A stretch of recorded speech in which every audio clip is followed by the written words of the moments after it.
Can you think of a time when someone's treated you with kindness? Maybe they gave you a couple extra dollars in the lunch line or held the door open for you on your way into church today. For me, I think back to the time when I was in college and I was actually about to board a flight back home to go see my family when my flight got delayed. And it was kind of a bummer, was just waiting there at the gate for a while, but I ended up having this conversation with this guy that was sitting next to me. And we chatted for a bit about our lives, where we were from, how I was enjoying college. And before you know it, our flight was ready to board then. Mike, the guy I was talking to, told me to follow him. And he walks right up to one of the flight attendants and asked them to see if I could board the flight with him. Here, Mike was actually a top executive at the company that he worked at and was flying first class. And even though I didn't get a chance to ride first class, they did let me board the plane with Mike then, and I got to choose my seat, be the first person out of anyone else on the plane to choose their seat for this flight back to see my family. So man, I'm so grateful for Mike and the kindness that he showed me that day. And we see this, right? The way how when others show us kindness, how it can take us from having a bad day to a good one. It can help us when we're feeling discouraged to being encouraged. But also, the same is true when others don't show kindness to us. Times where our siblings lashed out at us in anger, or maybe that friend started a rumor about you at school behind your back that wasn't true at all. And what's crazy is that in the same way that showing kindness to someone changes their day for the best, not showing kindness to someone leaves them feeling more sad and hurt and upset than before. But I mean, come on. Kindness is really hard to show all the time. And truthfully, sometimes it's even hard for us to know how we're supposed to treat others. How do we figure out how we're supposed to show kindness or how we're supposed to treat others in our own lives? Well, I'm grateful because Jesus gives us the answer to this in the Sermon on the Mount. So turn with me to Matthew 7:12 and let's look at what Jesus has to say about how we can show kindness to others. Do to others whatever you would like them to do to you. This is the essence of all that is taught in the law and the prophets. Have you ever heard this before? Some people refer to this verse from Jesus as the golden rule.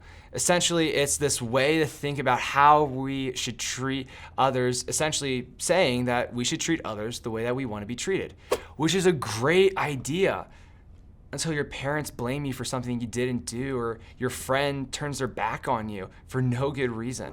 You see, when people treat us wrongly or without kindness, it is so hard to remember how we want to be treated. Because what do we want to do? We want to get back at them. We want to get even and show them unkindness. But that's not what Jesus is telling us to do in this passage. Instead, he's telling us that we need to treat others with kindness and love. If we want others to know that we're following after Jesus, we need to do this. We need to show kindness and love to others. But here's the thing. Often the world around us takes this golden rule and turns it into more of a suggestion. And this is where the world's view of the golden rule starts to break away from what Jesus is actually teaching in this moment. Because Jesus isn't giving us this as a suggestion. He's actually giving it to us as a command. He's commanding those who follow him to, hey, show love and kindness to others. And that can be a really challenging commandment to follow when all we want to do is get even with those who treat us wrongly.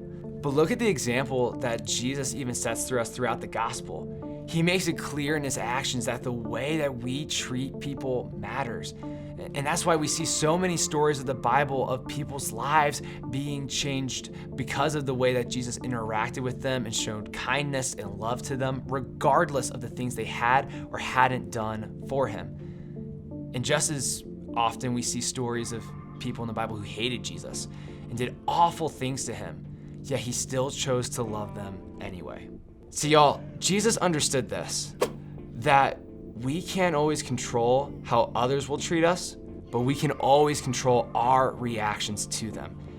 And as he's calling us to react in kindness and love to everyone, regardless of whether they're treating us nicely or wrongly, man, he's gonna be there to help us as we navigate how to do that well. We're not always gonna be perfect at it, but with Jesus in our lives, he can help us be more like him and to show others kindness and love like he did in every way in our lives, and even showing us how to put others' needs and priorities above our own as well. And as you practice kindness and love this week, what you'll quickly see is that it's not everyone's go-to instinct. And that's okay. With Jesus in our lives, we can continue to have the courage to still show love and kindness to others, even to those who don't always respond the best to us when we do. And like I said, it's a process, and we're not gonna get it perfect all the time. In fact, the only person to ever really get this whole loving kindness thing perfect was Jesus himself. But if Jesus was willing to show us love and kindness, even when we didn't deserve it, I also have to believe then too that he's gonna help each and every single one of us as we're learning to show loving kindness to others like he did for others. I have to believe that he's gonna help us become better and better at that throughout our lives. So y'all, how will you treat others this week? Will you lash out and try to get even when others don't show you kindness? Or will you show them Jesus and Jesus' love for them by the way you can control your emotions and love them regardless?